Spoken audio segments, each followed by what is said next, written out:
This podcast is brought to you by Craft Beer and Brewing Magazine for those that love to make and drink great beer. Learn more online or subscribe at beerandbrewing.com or find us on social media at Craft Beer Brew.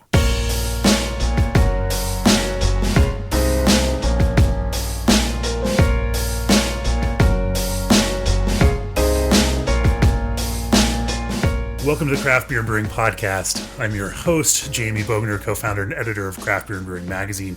My guest on the episode today is Lauren Limbach of New Belgium Brewing. This episode of the Craft Beer and Brewing Podcast is brought to you by Keg Logistics. Whether you're a startup or a national brewer, you can mix and match keg programs as your brewery grows. Own your kegs by building equity with every payment through their rent-to-own program. Their pay-per-fill solution is perfect for expanding to out-of-state markets. And let their flex-term rentals cover summer season needs. Exporting beer to or from the EU, ship your beer in their one-way steel kegs. Keg Logistics covers your freight needs and can ship kegs, beer, and everything else that hits your brewery's dock. Welcome, Lauren Limbach, to the Craft Beer and Brewing Podcast. Thank you so much. Lauren, for some of you, she is legendary within the brewing and sour beer world. In my own mind. In your own mind. You are an influential person in the history of sour beer in the United States. Lauren was one of the pioneers at New Belgium of the sour program and got started, 20 years ago this year? This is my anniversary plus 1 month.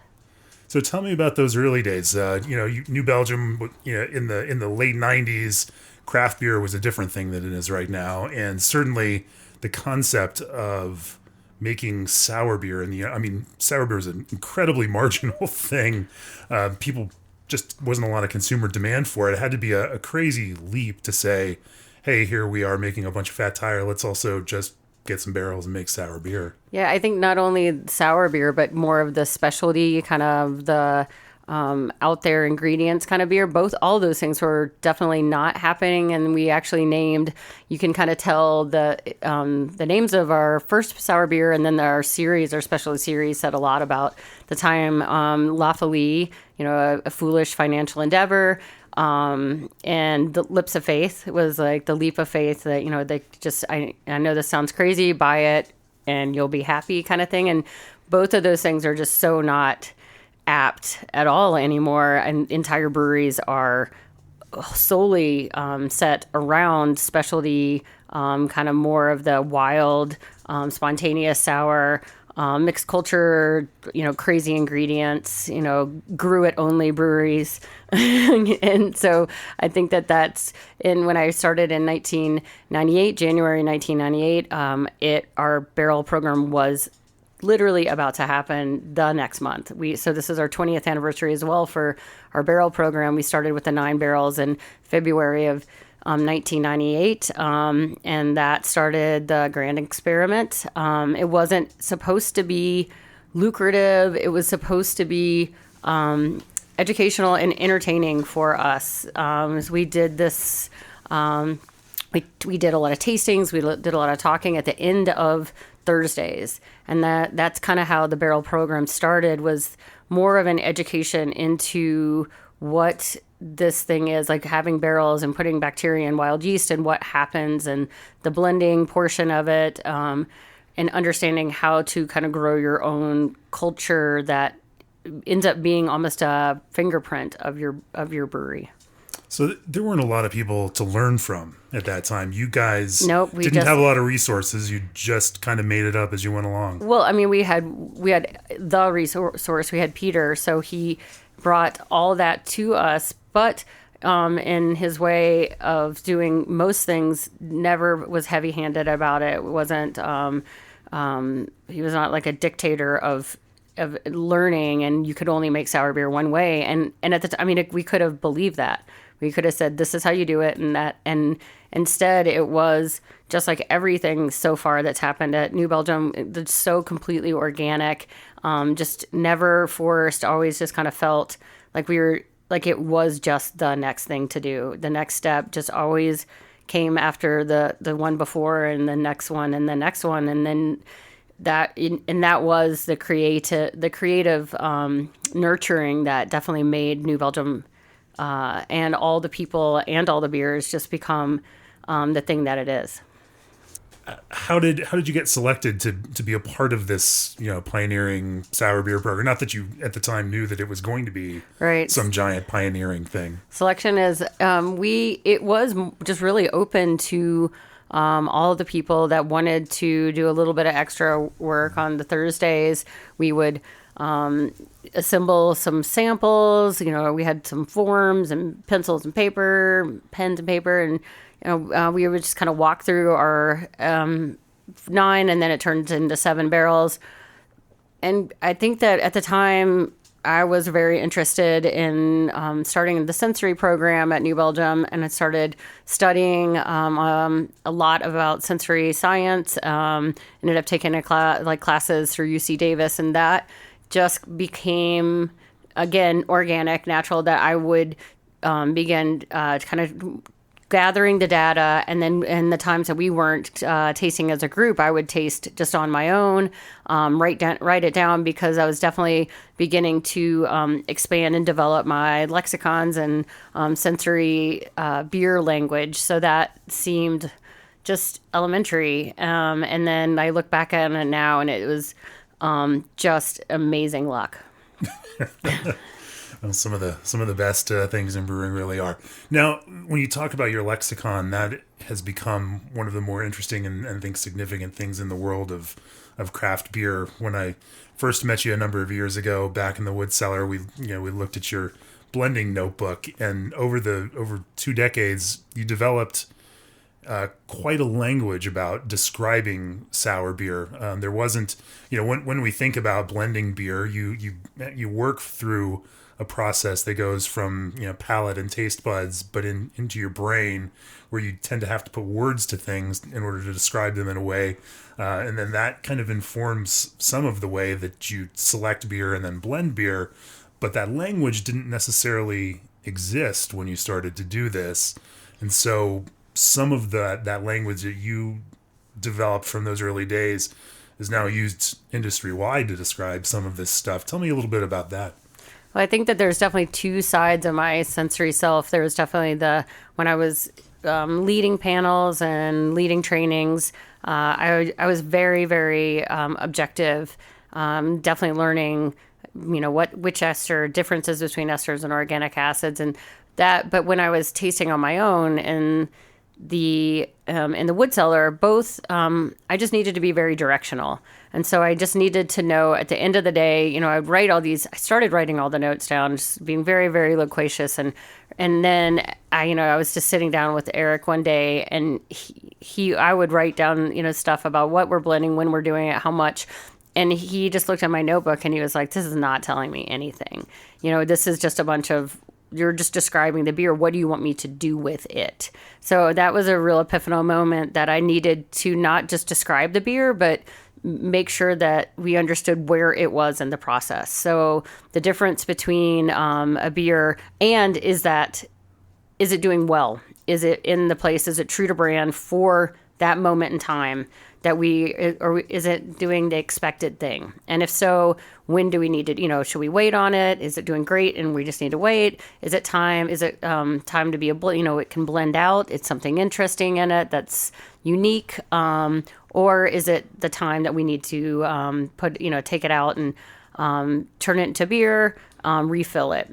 And those were very important things for me to do, and I needed to do it very quickly because it wasn't my full-time job, not even my part-time job, not even my job.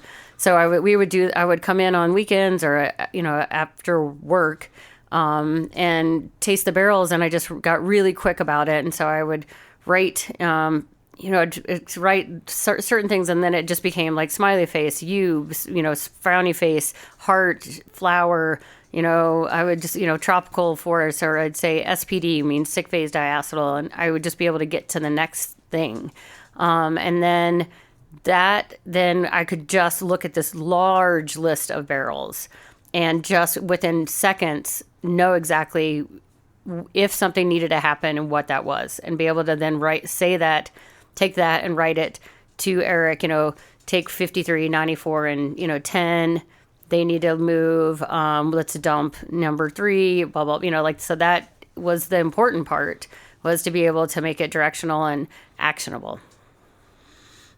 So in that, what's the time frame that you taste these in? You know, like how quickly is that beer moving, and how fast are you making those decisions? That's very volumetric. It's if I'm just dealing with like a 60-gallon wine barrel, they, that if you're doing a full acidification, non-fermentation acidification in a barrel, it's, it can be anywhere from 3, 4, 5, 6 months.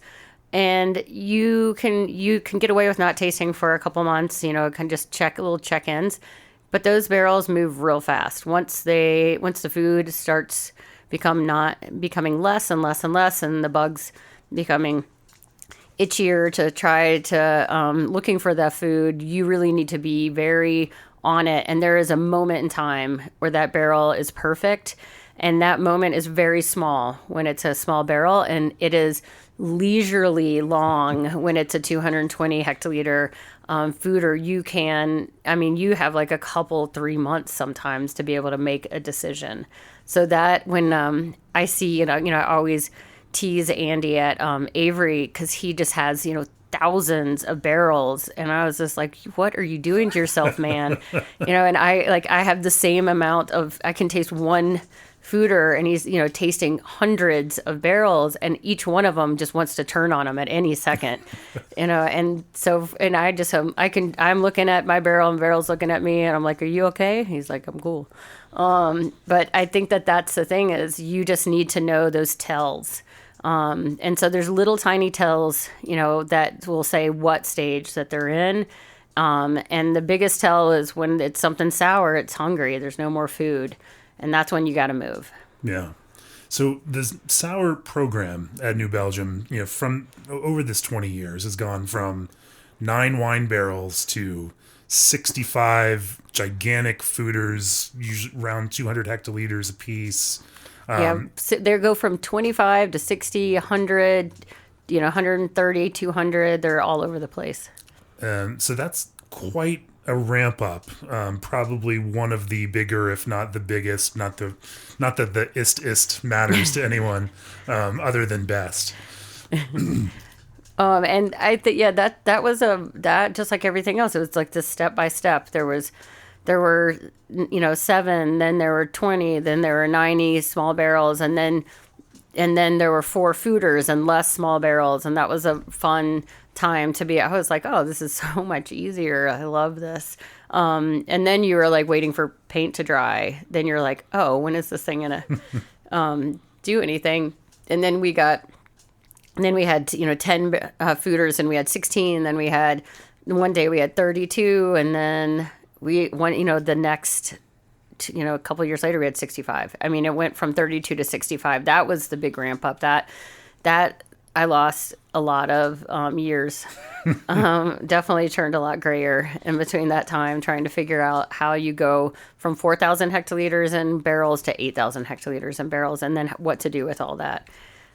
And those foeders were a massive process. I remember that going into the wood cellar back when you were rehydrating some of those, and oh gosh, what a nightmare! Foeder by foeder. Every time someone says, like how do you select foeders? I'm like, just buy them from foeder crafters, please.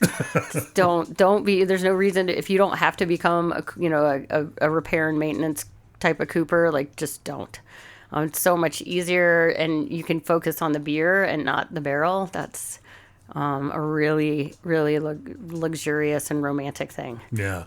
And I remember at that time you had drawn down all of the wine barrel size stuff, and there might have been 8 or 9 in the wood cellar that point. But you're back up again on that one. Yeah, I think that this is the we were talking about before, the cyclical, as we went through, and the Lips of Faith program kind of came out, and La Folie and Le Terroir and like Tart Lychee and Eric Sale, those things all started happening, and that was happening in a very larger format volume. And there was that day that we outgrew our cork line, and I was just ecstatic about not filling beer with the toilet plunger gravity filler. I was just super pumped about that. And the first time that we made a blend. Like the largest blend we ever did was 1,800 hectoliters of Alafali, and it was so fun. I had the best time doing that, just trying to and create the same beer that I was doing in 20 hectoliters and as 1,800, and just being so surprised at how similar it tasted, and then just being able to pop a cap and drink it was just so great. And then, the craft industry became so much. We were just so incredibly popular, and everybody wanted to drink craft beer, and everybody wanted to drink the weirdest, sourest, spiciest, maltiest, booziest thing in the world. And I think that's definitely, thank God, changed. Yeah. There's this arc, for you all, like we said, you started corking and caging off of gravity filler, the old early 2000s versions of Lawfully, but then at a certain point, you all made the decision, and the conscious decision, to make sour beer more accessible to the entire country. Started pasteurizing the blends, bottling them, capping them, putting them out there at really aggressive price points for sour beer that made sour beer more accessible to your average American consumer, and got it out everywhere. But then we saw this next move in craft beer where consumers, if it was that readily available, started to look at it differently. Yeah, and you all are pivoting a bit now with your strategy. Well, I think it's kind of fun. We got to see all the stages. I got to make blends of the Lawfully blends that were very approachable, that didn't challenge people, didn't make you, you could just be hanging out on the couch and drinking and talking with your friends, and not completely having to uber analyze the beer. You're just having fun. And I think that had its time and place, and really brought a lot of people to sour beer. And then now that it's kind of changing back, where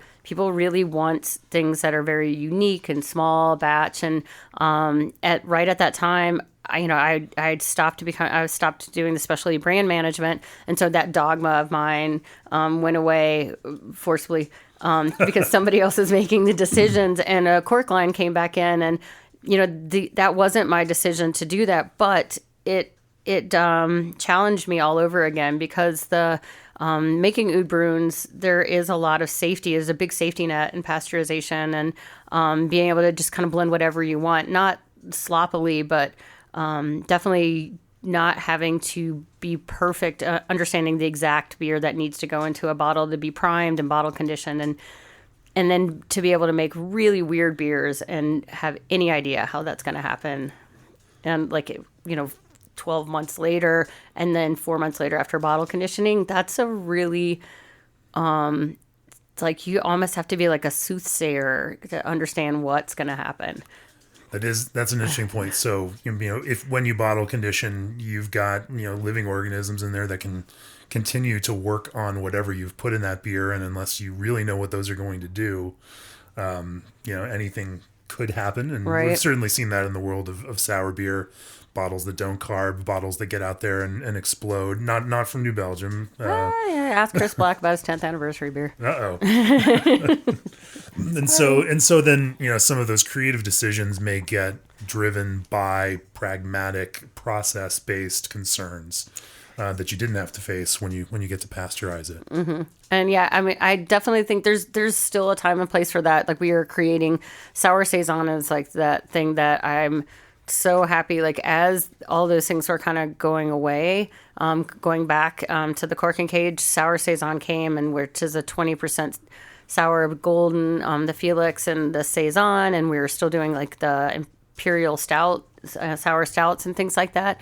And I think that so I'll be able to make those larger, more approachable beers for a lot of people, and for myself. I know that when Eric and Ted and I all sit down, we're not just crushing, 1.7 TA sours. You really just want to have that. So we still have that, and then then we're going back and creating Lawfully again in a 40 hectoliter batch is that's going to be cork and cage. That's happening in a couple weeks from now. We'll actually, we're blending the final blend next week.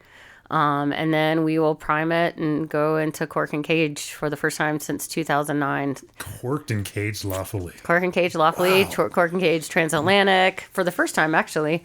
And La Terroir for the first time will be cork and caged.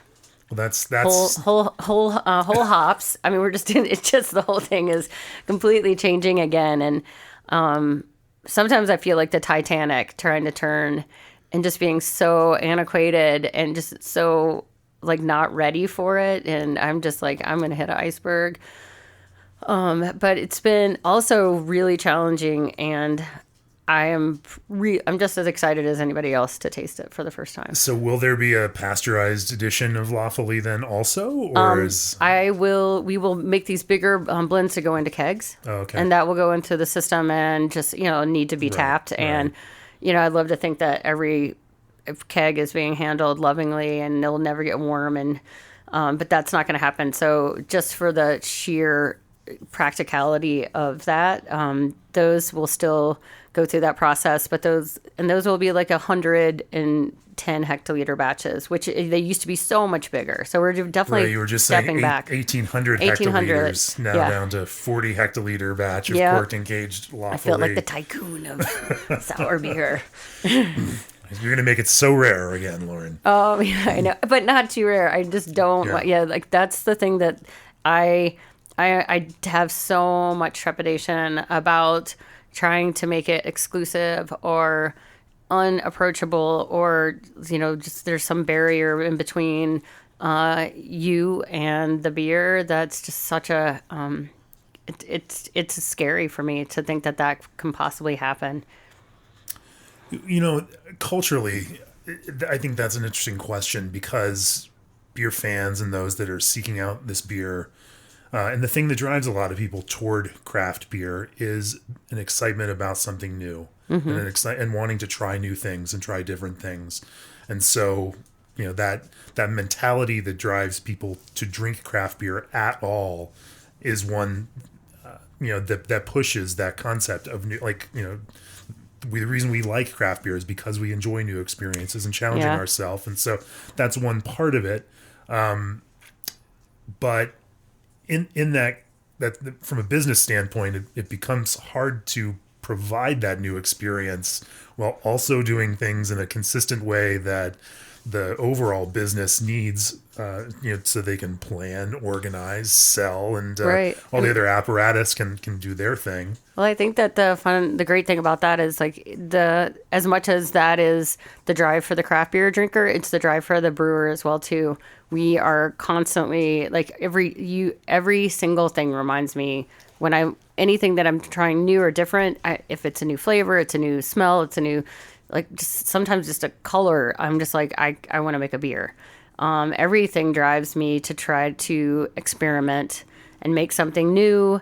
Even if it's not 100% new, if it's new to me, it's incredibly exciting and new to me, new to New Belgium, new to the wood cellar.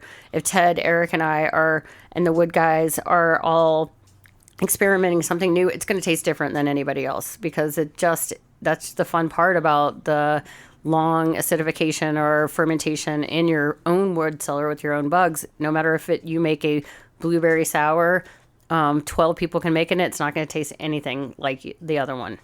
Sure. And so now that you're making a whole lot less lawfully, that leaves a lot of other stock to blend different beers with. And you all have gotten pretty aggressive about doing very small blends of other corked and caged beers, single fooder beers, getting into some fruit additions, and then releasing them in very small ways straight out of the brewery over here in Fort Collins. I love that.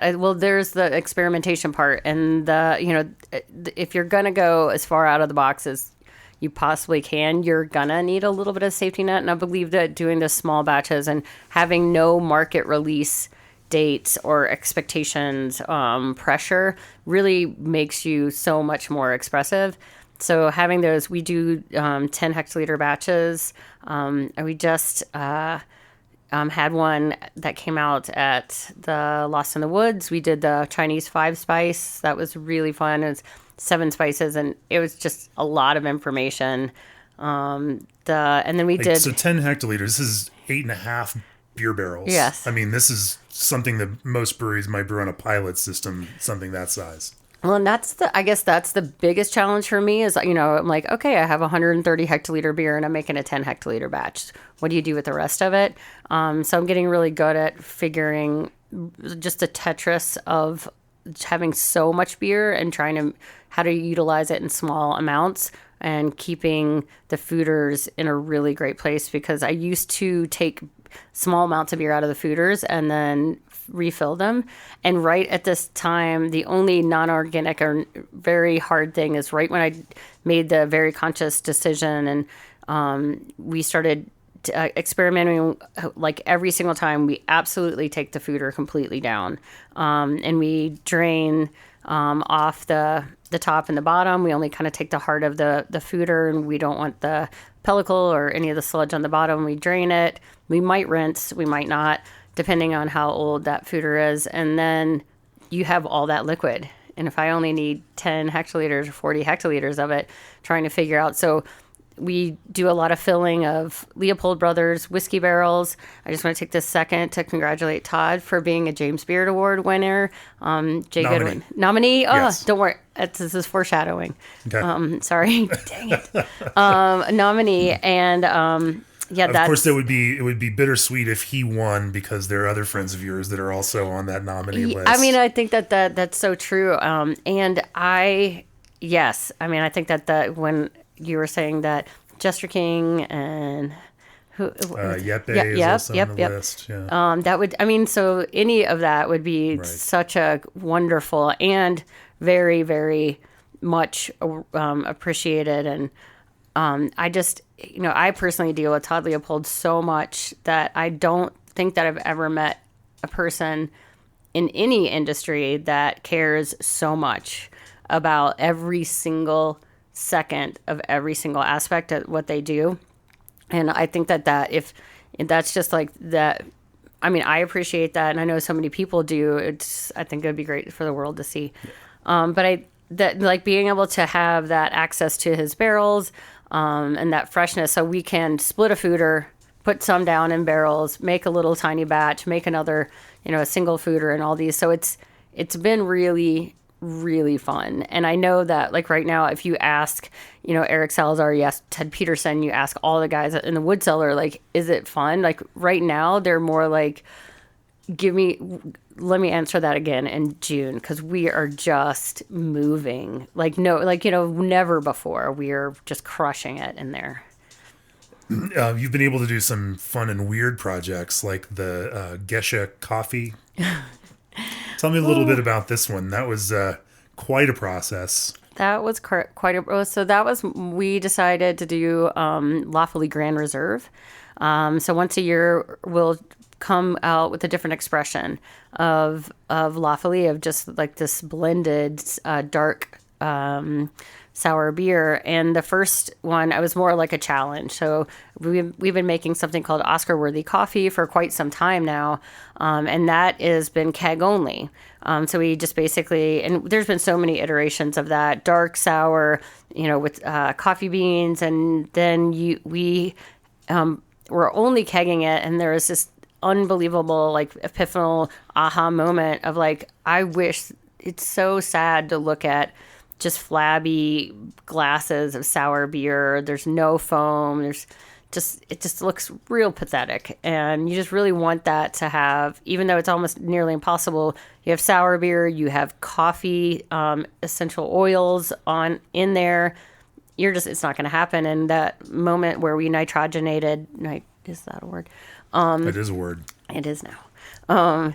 We nitrogenated the batch, and it looked like crema on the top. It just absolutely looked like coffee. It smelled like coffee, and then it was just a total, just mind blown, because you're like, okay, that is not what I thought, even though the coffee did come out.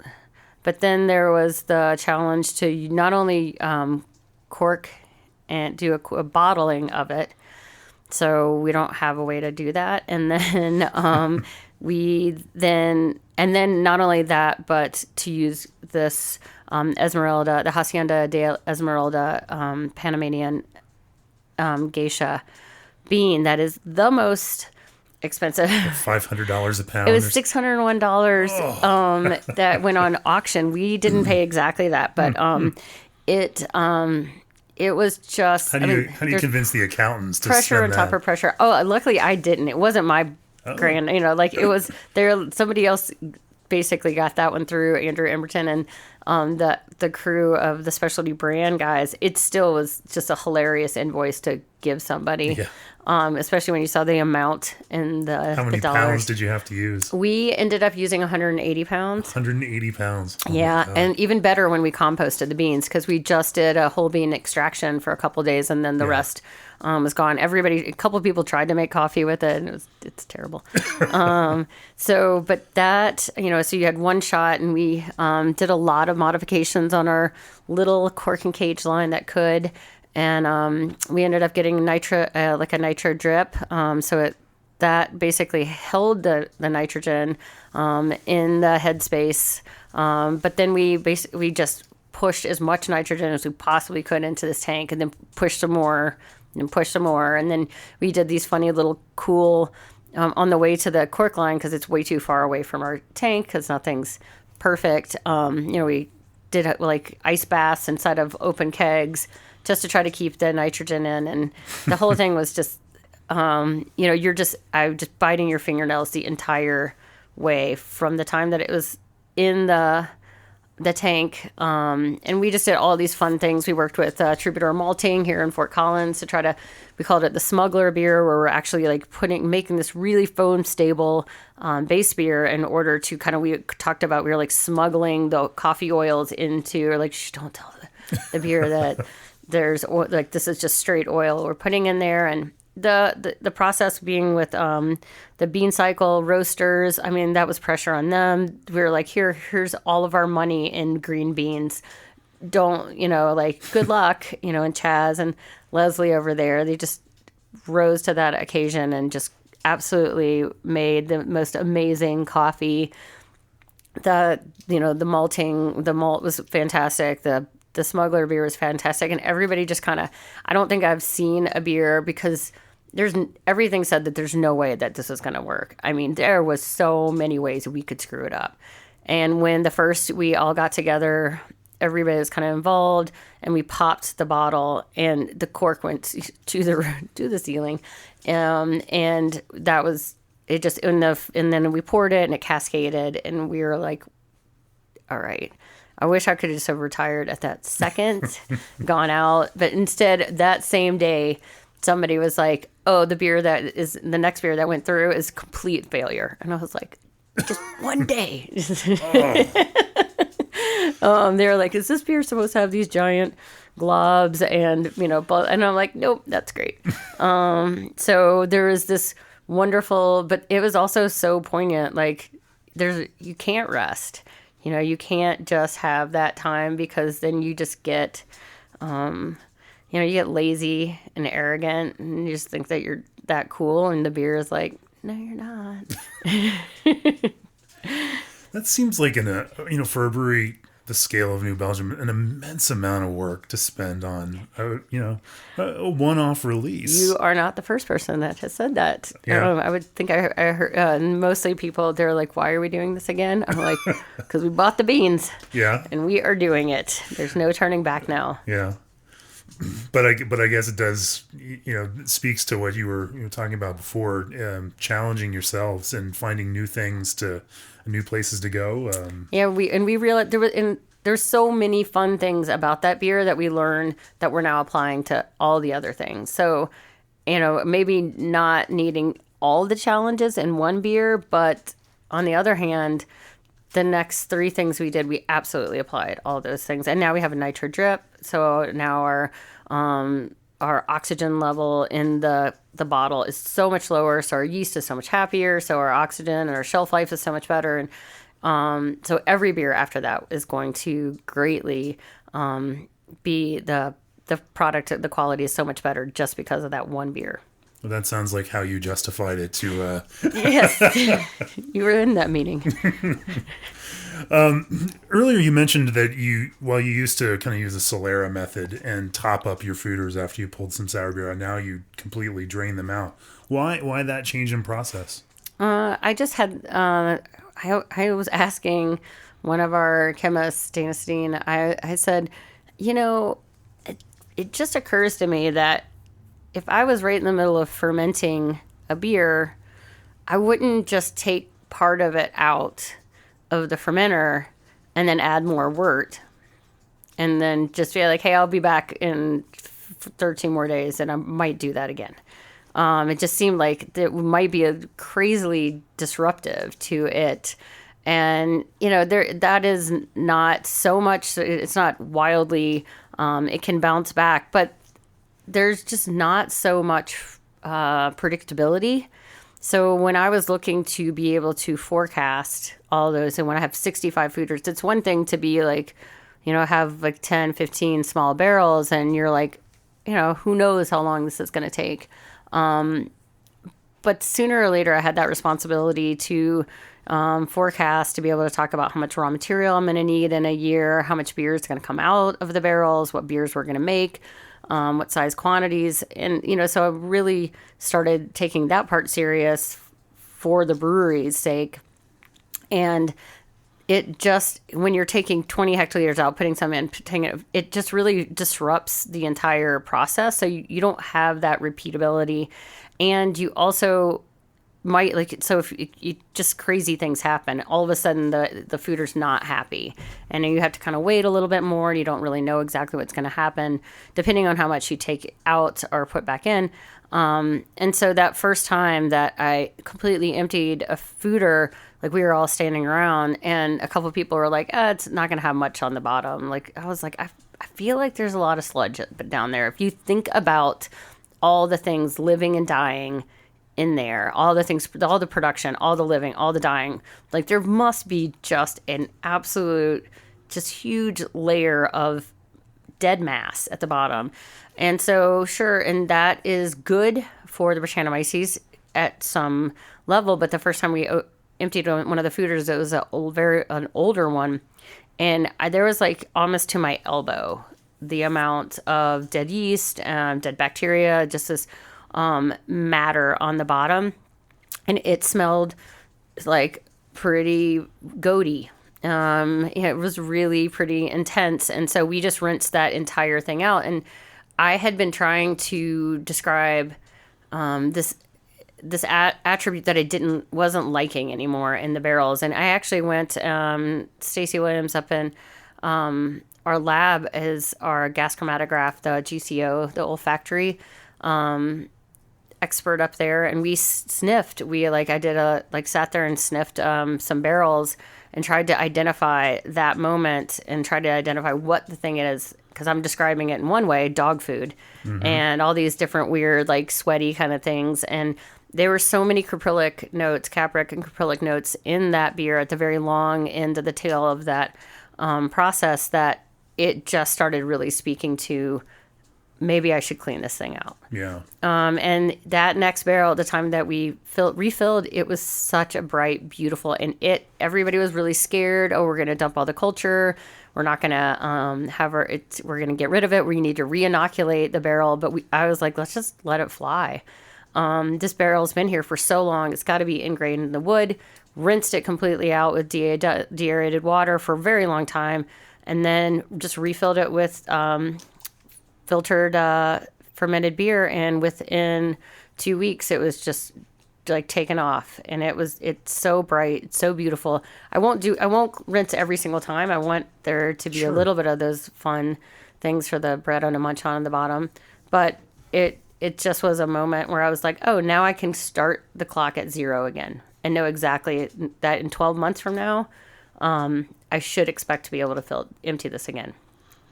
It takes a lot of the magic and the art out of it, and some people think that that's kind of blasphemous, but on the other hand, it puts a lot more. I sleep really well at night. I love statistics, because on one hand you are very artful, and the other hand you really love to be able to. I'm a big planner. Yeah. I think it's fascinating that you were able to get within 2 weeks in that volume of liquid, fully actively fermenting beer just out of what was sitting in the walls of that wood foeder. Right. It's a jungle in there. We've had a couple of people have definitely done some speciation, speciation of the living things that are in our barrels. And over this 20 years, we've never re-inoculated. So we keep, it's like a proliferation of the best barrel. So even though in the beginning it started very specific Pediococcus lactobacillus brettanomyces in the barrels, it then became just what tastes the best, and let's make sure that the new barrels get that. And so that happened all the way through 65 foeders and all the 200, 300 plus small barrels we have now. And that makes for a really scary thing. If you're really just thinking about like being so like specific, a lot of people like empty out their barrels and then steam them and clean them, almost give it a full clean, and then they reintroduce because they want something so specific. Whereas we just want the bugs to be as happy as possible, so they've selected themselves. They, in this harsh environment of the desert plains of Fort Collins, this is not exactly Belgium. So we don't, we're not in the most ideal conditions. So we just kind of let them do that. But on the other hand, everybody is in there, 200 things living, all the Bretts, all the lactose, even ones that we didn't even know existed. Now we do. The ones that seem like Brett, but they're not. The ones that don't seem like Brett, but they are. Well, you raise an interesting question. I mean, I think there may be some misconceptions even about, the way that the Belgians do that, because, most Lambic brewers, they're not steaming their barrels. It really is different. A lot of them are just rinsing, and if you're Girardin, I think they clean them out with chains. Yeah, it's a very low bar for cleaning out those. Well, Garrett from Ubiersel is just wildly meticulous about cleaning his barrels and foeders. Like he is absolutely thinks it's when I told him I just throw some new beer in there, and he was aghast. Yeah. How can we? But he is so much more scientific than the rest of the lambic makers there, and so I think that's just such a fun thing to think about. Like, we're all so different. Every single blender, brewer, spontaneous fermentation. Like, there's so many ways to do this, and everybody can be the individual that they are, as long as the beer that's coming out of it tastes fantastic and doesn't hurt you. I think that's all we really, everything else is completely up to you. And I like that idea that it's fantastic that you might use a certain process. That's great. Mm-hmm. Does it make good beer? And if it doesn't make good beer, then does that matter? Is it great just because of the process? No. It's just another process. Right. And I mean, I think there is a lot of people that do hold a lot of things like sacred, and other things like they think they're not as great, but it's all hard. You know, once you throw wild yeast and souring bacteria in it, it's just not that easy anymore. Not that fermentation is. I mean, brewing, a lot of people just think that brewing beer is, the fermentation process and being able to do it repeatedly, much less than add bugs and quote unquote wild yeast. It's just an absolute, if you are just not super observant and you are just not there for the long haul, like, you're not going to do it right. So you were in years past, you've had the dual title of specialty brand manager, which meant you also kind of planned the business side and interfaced with your sales and marketing folks and did all the planning. And you've been able to hand that title over to Andrew at New Belgium. Yes. And your title is strictly wood cellar director and blender. Yep. First time. I have one job. One job. you've mentioned to me before that has afforded you more time to get a little more analytical about what you're doing with your wood beer, and work with that lab in New Belgium. As a benefit of the scale that you all are, has a fantastic lab and some great staff that are able to help you do that. So what have you been doing on that analytical side, and how is that helping you make beer that's closer to what you envision? I think it's more helped me to be able to forecast and to be able to understand if thens. So working with Jeff Irby a lot in the analytical lab, he is one of our chemists, and he's been just tirelessly, he and Justin tirelessly sampling the foeders. I mean, sometimes a lot of times I'm appreciative. I feel really bad because we've been doing it for 2 years and only just for me to learn. So to the point where we do about 10 organic acids, about 8 esters, and some phenols, of course, acetaldehyde, diacetyl, all the couple of markers, PHTA, basically volatiles, all those guys, ABV and all that. But what I've been able to do is I've been able to take each size foeder and kind of group them. These kind of act the same, these act the same, and try to be able to do predictive modeling, and finding the markers that matter. So for us, isoamyl acetate matters, that the ester, that matters at the very end. So I have stages at 1 month. We check the foeders just to see if they're alive. So I just do ABV and gravity. And pH. I just really want to see if the pH is dropping. That alone, I know things are happening. And then I kind of do a diacetyl check at 2 months. That means that they're kind of just like any other fermentation.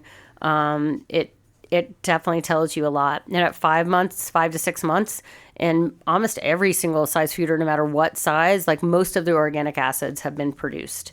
So the acidity itself is there. It'll go up a little bit, of course, over the course of the months, but I just need to know if it's where I think it's going to be. I know that that's a very healthy foeder, and that the bugs have reproduced enough, and they're acclimated to the amount of food that's in there, and the gravity's dropping, the acids are going up, and then there's a stabilization, and that's the ester. For me, it's when the isoamyl acetate drops below a certain point. Then I know that, and I look at the gravity, I look at the ABV, I look at the acids, I look at the ester, then I know it's stable.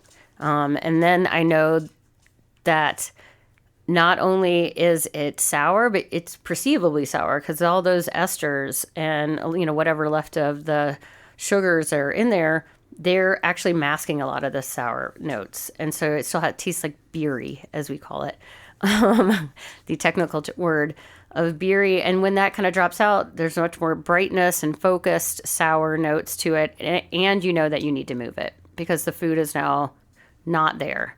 And so the barrels, the beer starts getting hungry. And that's, you have a little bit of time, and then there's the hangry stage, and you just really got to move. Because, what we've seen a lot of times is pellicle just drops, acetic acid starts forming, and that's just not at that point, it's just too late. Especially if you're going to do a live bottling, once you've pushed your barrel to that, it's just going to get worse in the bottle. Interesting. So, when you're making those kinds of decisions, do you lead with sensory and then follow with data? Or does data make more of the decisions? It's so tempting to look at the numbers first. Yeah. And I just do this. I make sure I keep myself very honest, and we always do sensory first. So we always sit down, and I look at the.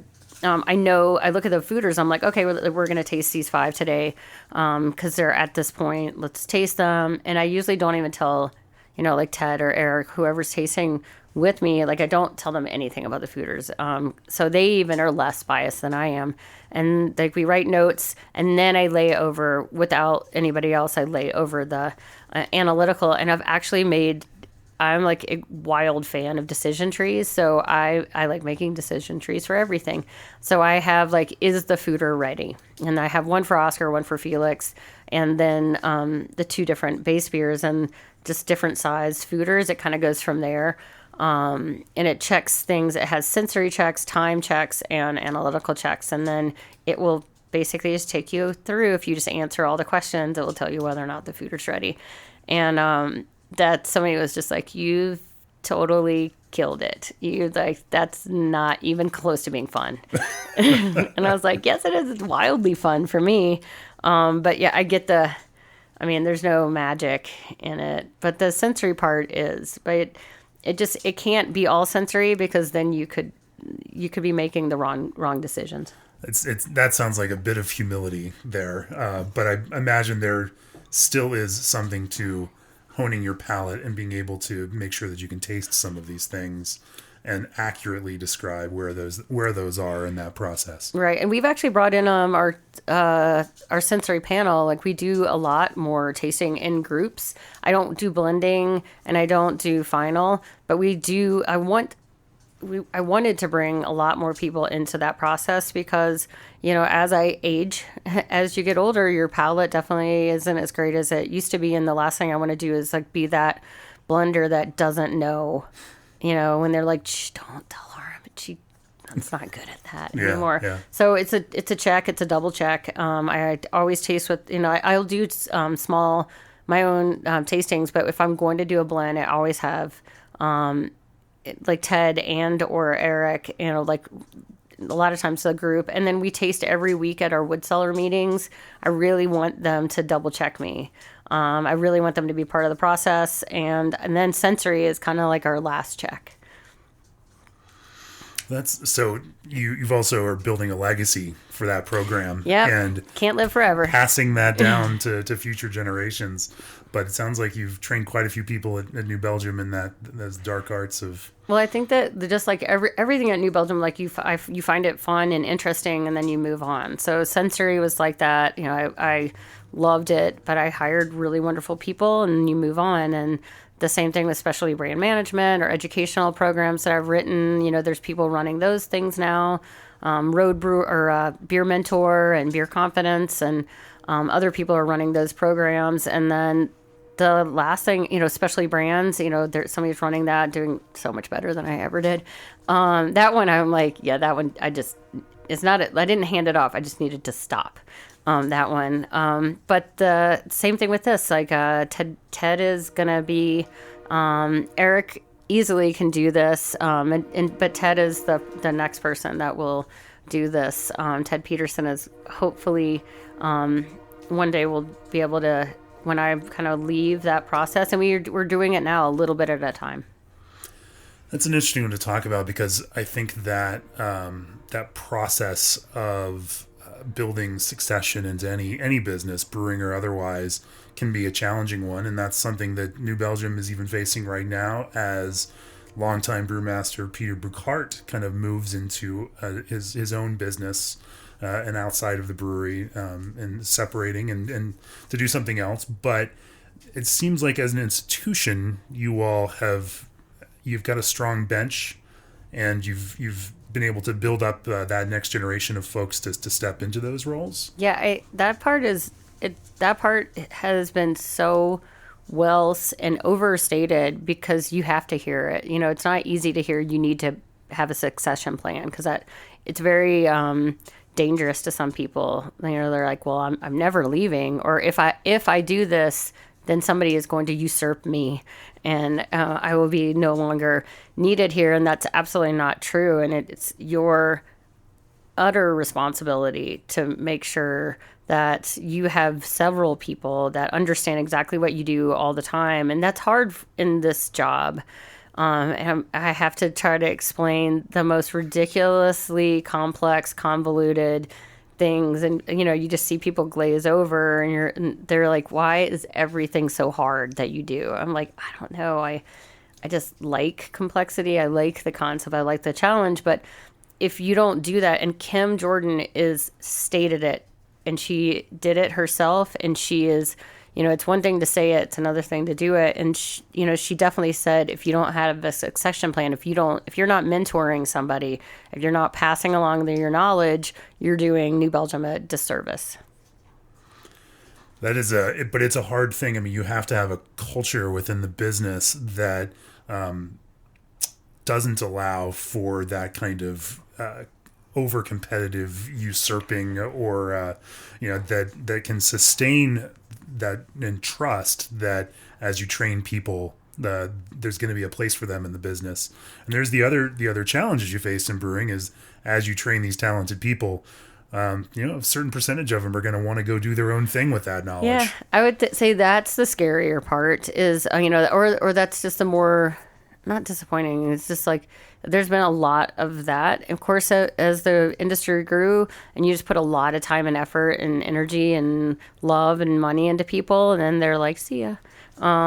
But the thing that I find a little,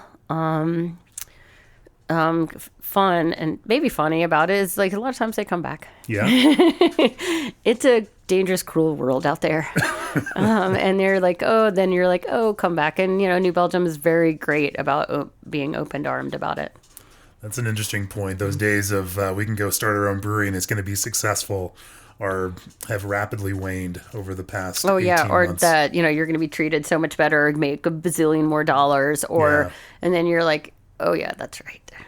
It was pretty great here. Yeah. And, with New Belgium, that culture of employee ownership, I imagine has helped, keep some people engaged for a longer term. You've been there 20 years. Somehow they've kept you around. Well, I think that for me, I never started out to want to be in the brewing industry. And so it was the culture. It was, I was trained to be a social worker, and so that Kim's utopia kind of community and corporation just absolutely got me, and that's what keeps me there the whole time. Is that even as we are becoming a very large corporation, I still can look around every day and see people that I love and respect, and I know love and respect me, and that just keeps you coming. So what are you most excited about that's coming up in the next 6 to 12 months that you could actually tell me about? Well, I mean, so the night terroir. It's trademarked. We didn't get that one. I think it's I can't remember. It's the dark, the lawfully kind of version the dry hop version of that. We just did a prototype and we had it at the Lost in Woods party of Le Terroir. Le Terroir, but it's dark. It's the Oscar, and then that everybody's always said like you should dry hop that beer, and I've tried it a couple times, and there's a couple of experimental hops that just kind of came out recently, the HBC 472 and 438. If for all you hop nerds, you're like, most people are like, oh yeah, I know exactly what that is, but they are said to have like this kind of cedar and coconutty kind of thing. And one of them, we tried both of them, and I did not expect either to work at all. And 438 did work really well. The 472 is almost too dovetaily. The crazy things that the reason why you're using it, all these kind of wood notes and almost sour kind of notes, lime and all these, they almost just faded out. And so all the things that made that hop interesting were already in the beer. So that was not great. But 438, which is a daughter, vice versa, of the other, when I tasted it the first time, it had, so all the beer things and all the hop things, it actually turned it into what my first thought was Mai Tai. It had these dark, sugary molasses, kind of like rummy notes to it, pineapple, Bretta, the orgeat, the floral, the orange, the almond, and the lime, and with kind of like this cherry note, they all were there. And I love Mai Tais. And I definitely, so that's something that I'm really excited about, that we're going to then make this and do a little small cork and cage. We're getting some whole leaf hops for that for next year. And that, and just working with Todd Leopold a little bit on the on a beer that we're kind of using some ingredients that are much more indicative in the distilling process. And then he's been seasoning some neutral barrels with different spirits. Like we have American orange liqueur barrels coming in that we'll do some acidification in. And just every day I wake up and I think of like 12 new fun things to do. So, and another great thing about New Belgium is for instance, we did a peach harvest ale last year, and we got this peach puree from Big B, which is on the Western Slope. That is just unbelievable, the product. And of course, we bought this giant amount to make this giant amount of this harvest ale beer, and we were off forecast, not a lot, but it turned out to be a dozen drums of peach puree. So I am like this unbelievable, the waste stream that, the leftover stuff is kind of dynamite. So making these small batches, I can very much utilize like these little things that are kind of left over, these really interesting ingredients, and use them in a different way. And they're appreciative that I'm using them when I would never be able to afford them myself. So you are the living Britannomyces of New Belgium Brewing, I will scouring and consuming. Yep, I'm looking through inventories constantly.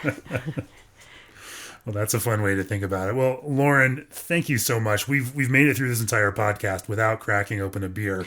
And now that we're bringing it to a close, I know you have a thing for barrel-aged Abraxas. Well, it's a little problem. Just a little problem. Yeah. So we're gonna part ways and drink this bottle of barrel-aged Abraxas right now. But before we go, I just want to say this episode of the Craft Beer and Brewing Podcast has been brought to you by Keg Logistics. Whether you're a startup or a national brewer, you can mix and match keg programs as your brewery grows. Own your kegs by building equity with every payment through their rent-to-own program.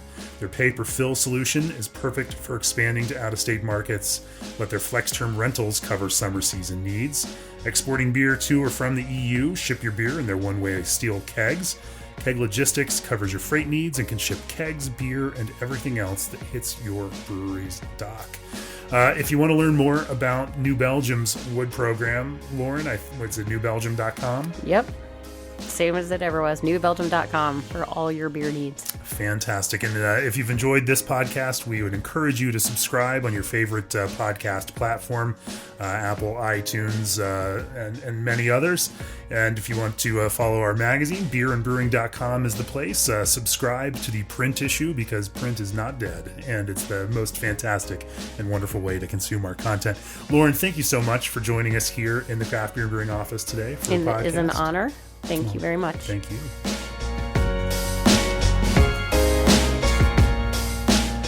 This podcast is brought to you by Craft Beer and Brewing Magazine for those that love to make and drink great beer.